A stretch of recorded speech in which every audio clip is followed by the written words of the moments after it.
Hey y'all, welcome to this Greater MSP Roundtable discussion. Today in this video, we're going to be discussing how we can transform and reimagine our Greater Minneapolis-Saint Paul region. I'm your host, Abdul Omari. Thanks for joining in the conversation. We have Tom Fisher, Professor, Director of the Minnesota Design Center and Dayton-Hudson Chair in Urban Design. Toni Carter, Commissioner of Ramsey County. Houston White, founder of HWMR in Camdentown, Minneapolis.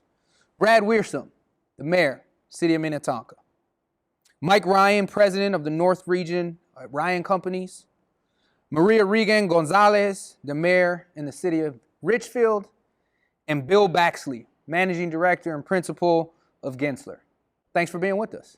So as we transition and are transitioning out of 2020, we saw a whole lot of unrest. We saw what people have been calling unprecedented times. And so as we think about moving into 2021 and into the future, how do we build? How do we rebuild? How do we adapt places in the future? What we have discovered during this time is that more than anything, our attention should be tuned toward making certain that people, and especially the lowest income among us, are able to be secure in their housing. During this pandemic, our experience that so many people who have been right on the edge have been impacted, of course, because of the loss of employment, and have been at risk because of how much they've had to spend, the percentages of their income they've had to spend on housing. So the loss of jobs showed us that housing is a critical component of security, and that as a government provider, we need to think about providing for that security. You know, we're in multiple pandemics, of course, not only COVID, but the pandemic of racism, the pandemic of misinformation, the pandemic of climate change. And every pandemic brings profound changes to places afterward. And following on what Toni was just saying is that I think that every pandemic, we've seen a change in how we house people. So after the 19th century cholera pandemic, we saw the rise of urban housing at much higher densities. After the 1918 flu pandemic, we saw suburbanization. People wanted to social distance and live in single family houses out in suburbs apart from each other. And this pandemic, I think we're realizing that we actually are ill-housed. We are inequitably housed, and there's too much housing insecurity. And I think what we're going to find is a lot more flexibility in what we consider housing. We are way too prescriptive and have way too many regulations in place that raise the price of housing out of reach of most people. As you talk about housing and we talk about place, how does geography play into this, right? So we've got two mayors of first ring suburbs. We've got folks that live in North Minneapolis. I'm from South Minneapolis. How does geography play into this conversation? I think geography plays a big role. The cost of housing is high everywhere, but it's higher in some places than others. I think this is a key transition period. And as I look at my city, Minnetonka was established as a city that had large lots in large part because it did not have water and sewer, and so you had to have a large enough lot to have a septic system. And so that's the way the city grew up. And now the zoning is half-acre zoning by and large. Well, half-acre zoning is not very friendly for affordable housing. The suburbs, we talk a lot about character of neighborhood, and people like it the way it is.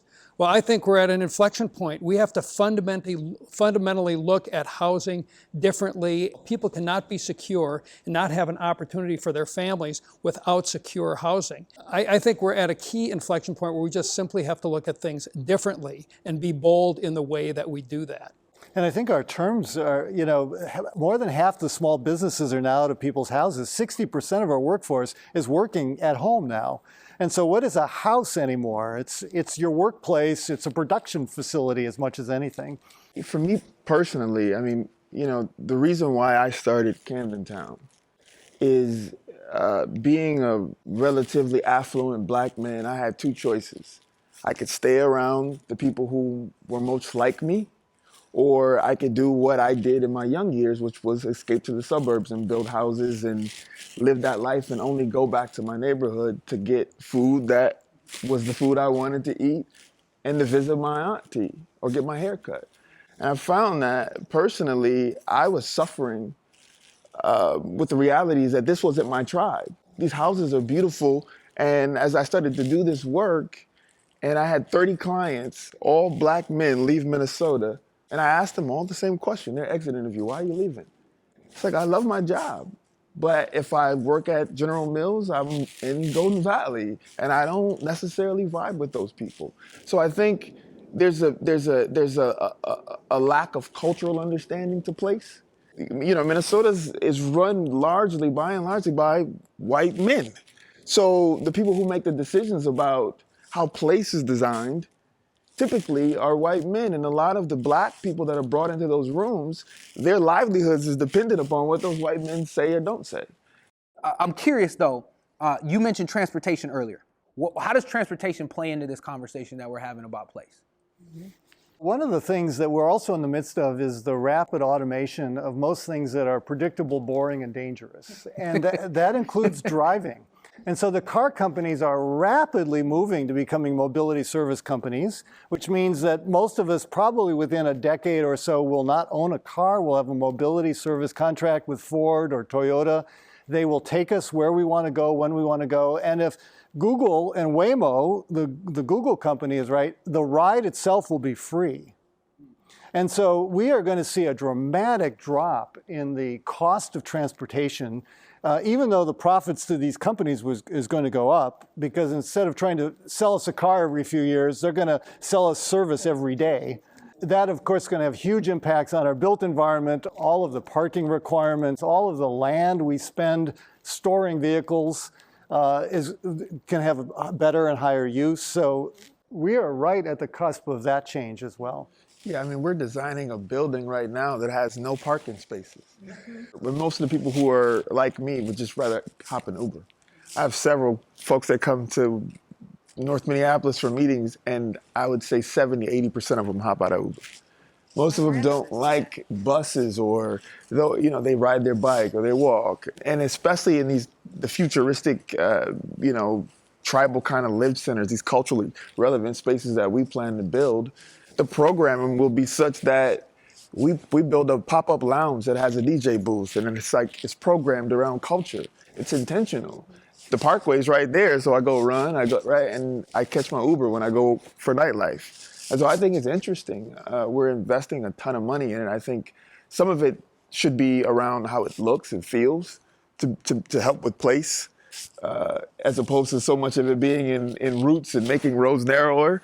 We need to spend some time on design and thinking about, the millennial customer's probably not going to be riding the bus as much as you think they are. I agree, man. Our country planned itself on wide open spaces because we could get there with a car, right? And we dedicated a lot of real estate to kind of do that. The pressure to densify is there for all those great reasons, Maria, what are the conversations y'all are having about building for Richfield? Well, really, every single system, all of our policies, we need to do an assessment of everything and how we can make it more flexible. Everybody knows about this, but the limited tool that we have in TIF, each city has the availability to, use financial assistance for developers for affordable housing, but that tool is so prescriptive and it's really not flexible enough to meet the needs of each of the cities. So how can we take a tool that exists and being able to adapt it? Those are the type of solutions. And I'm concerned that if we don't take that approach, we're just going to perpetuate that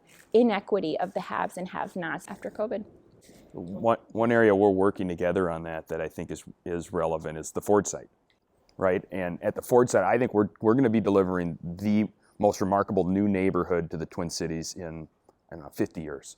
But what makes it special is the partnership of government and the private sector to bring about a mixture of income that hasn't been tried before. And the county and the city are providing and helping us bring to life 750 affordable units per the 4,000 total. That's a big ratio, and you can't do one without the other. And the codependency of it is where I think that's the magic that we've all got to try to unlock. not kind of That's at the the expense, space we have to but focus doing on. it together. Yeah. Well, just to add to that, in Minnetonka, we've got a pretty interesting neighborhood called Opus. And Jerry Roundhurst created that, almost 50 years ago now, but it's being reimagined. And with transit coming through, with Southwest Light Rail, and we've got literally thousands of new apartment units, of which about 40 to 50% of them are affordable. Now, they're not cheap, but they do qualify as affordable housing, some at 50% AMI, more at 60 and 80% AMI, but still we are making significant progress in our city on affordable housing. But I also think that these changes that we're talking about, when you think about autonomous vehicles and things like that, and all of a sudden we don't need all the roads. Well, one of the things we were talking about was density. And Minnetonka doesn't have a lot of density, but we are getting more density in these locations. But if all of a sudden we can get rid of most of our freeways or a lot of our roads because transportation becomes so much more efficient, then the question is, how do we reimagine that land that can be used to do some of the things that we're talking about? We have to be very visionary in terms of how we use land that is going to become available. And we have to keep a strong eye on making it affordable so that we can allow everyone to succeed. Is there anything from the architecture space in your work world that are related to any of these conversations? There's not sort of an architectural solution. That really starts with people. And I think once you pull voices in, for us, the work gets better. Our ability to kind of create richer experiences for everybody expands. We've been looking at zoning policies in countries around the world that have managed to really generate a lot of affordable housing. And it's really striking how prescriptive our zoning is in this country compared to other countries. I mean, Japan, for example, has incredibly inclusive zoning where they'll say in a district that you can't build a nuclear power plant or a coal plant. But other than that, we don't care what you build. And you can build anything. And if you want to live in the back of your store, if you want to live in 200 square feet, we don't care. Why are we telling you how big your house is or what we define as a house? We are so prescriptive in this country. And that is why we have an affordable housing problem. Other countries have solved this by being much more inclusive. And so some of these are, established countries. I mean, Japan, these are countries that are essentially equivalent to us economically, but have found ways to solve this problem. So I do think we can learn a lot from other places. Yeah, I mean, the recent discussion about accessory dwelling units here in the city, I mean, it was a strangely painful conversation. Why, to your point, Tom, why so, right? What's the issue there? My perspective on the affordable housing challenge is that the prescriptive zoning solution to affordable housing, in my opinion, is going to create a bigger problem than we have currently. I think the public-private partnership strategy is how you can get there, but when it's prescribed, to me, all that does is elevate the rents of everything else to pay for that. Well, see, I would say don't be prescriptive. We are too prescriptive. I know. I hear exactly what you're saying. I love that. We need to be much more inclusive. Yeah, but I think the affordable one is one that the law of well-intentioned desires could put us in a spot where it actually creates the opposite outcome. Which is something that Bill just hit on too. And we have a lot of the land of good intentions, right? Of 10,000 good intentions. And when affordable is 80% AMI, we are really kidding ourselves. In Ramsey County, we have 15,000 fewer units at the 30% area median income available for those who desperately need it. We need to focus our resources on making certain that we can cure that gap, that can grow and become more and more a part of our creative economy and help us to grow together. But this also gets back to who's making the decisions. I mean, the idea that there are a lot of basically older white men making decisions in this community has come out. We do a lot of work with housing people who are experiencing homelessness. And we've been developing a lot of interesting prototypes. I can't tell you the number of meetings I've been in where people say, well, I wouldn't live there. And I have to tell them, this is not about you. I mean, you, a middle-class white man, we're not building this for you. The issue isn't what you would live in. The fact is that we need much more flexibility to provide a much wider range of housing opportunities for people. Yeah, and we're going to be continuing this 50 years from now, same conversation, if there's not a 180, right? And the reality is that we have to catalyze entrepreneurship. The free market has to work. 80% of the area median income, when the area median income is $100,000 and it's 35 where my barbershop is located, there's a problem. And so what I want to do is attract folks of means who look like me to live in areas that have historically been disinvested in or fled. That's how we change that neighborhood. That's how we change the school, right? Because they're funded by the tax base. That's how it gets safer, because we increase home ownership rates. And these conversations then can turn to innovation instead of salvation, right? Which we love this idea of, I'm gonna save these people and fix it. You can't. The core of it is community and liberation, so you can go and your family can own a service, right? And then you build a community around it. That creates generational wealth. And so, I think that we really got to get honest and brave enough to really, if we're really talking about unlocking potential, it's going to take some very different ways of looking at how we do business. So we're talking about place, we're talking about reimagining place, we're talking about the intersections, whether it's transportation and housing, transportation and jobs, housing, transportation and jobs, health, right? On and on. Right? Education, tax dollars, right? Folks who are watching would say, like, well, if it's going to be figured out, it should be our region. So when you think about where we're going, how we're going to take on these challenges, how are we uniquely positioned to take them on in our region? And I want to start with Maria. And what are your thoughts about, like, why us? Well, I would say Minnesota and the Twin Cities is the heart of the beast. This is where George Floyd was killed, and it also is the state that has the worst racial inequities across every outcome in this country. So why not here? I mean, this is the place. This is where we need to do it the most. And we have great assets in our communities. We have amazing Fortune 500 organizations. We have communities that have their own solution, and we do have all the ingredients we need. So I think we have willing, interested communities ready to innovate and see how we can work together to make it happen. Because if not here in Minnesota, where else? This is the heart of the beast, in my opinion. We also have a very, very strong civic engagement ethic. I think it's really, really very exciting that this work we're doing together, brick by brick, has been built by our community with small businesses, immigrant communities, people of color and indigenous people, and the contributions that they can make as we build together and build back better. So I think that's a key advantage. Minnesota can do this. We absolutely can lead the way. Yeah, I think one of the things, we've also learned of the pandemic is not all people, but many people can live kind of anywhere. And so actually the quality of life in a place, a sense of community in a place matters. And I think we have a lot of that. So we certainly have it in terms of natural resources. We need to do a much better job in terms of closing equity gaps. And yet I also agree. We have this kind of civic infrastructure, a nonprofit community here that is very focused on the quality of life for everybody. But I do think that the irony is, as the world gets more digitally focused in terms of its economy, place matters more.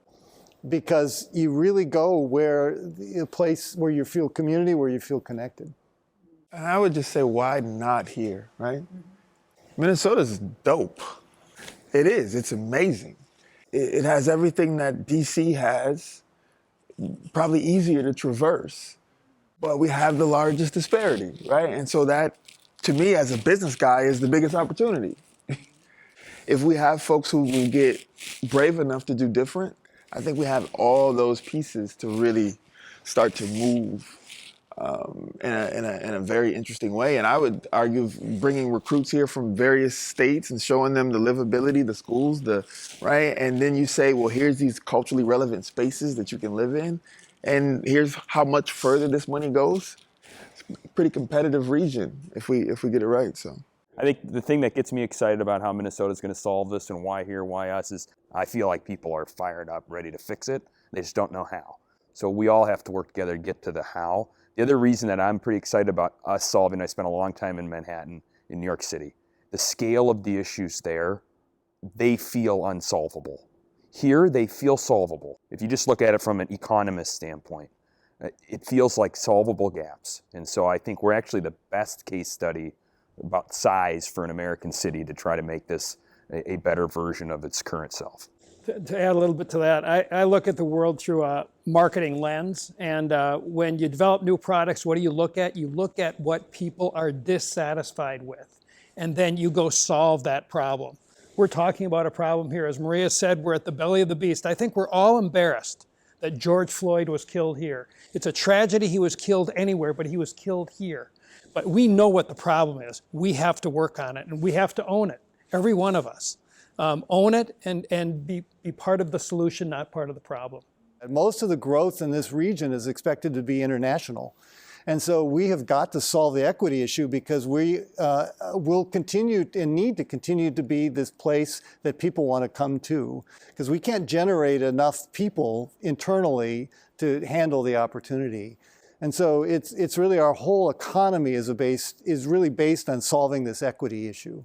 So we have the opportunity to do Minnesota Miracle again, Again, right? right, What is right. the story that people will tell when they come about why they stay? So with that, Bill, Maria, Mike, Brad, Houston, Toni, Tom, I'm very proud of myself for that one. Appreciate y'all spending some time with us as we think about and reimagine place as we go into the future and keep Minnesota dope as we go forward. So appreciate y'all.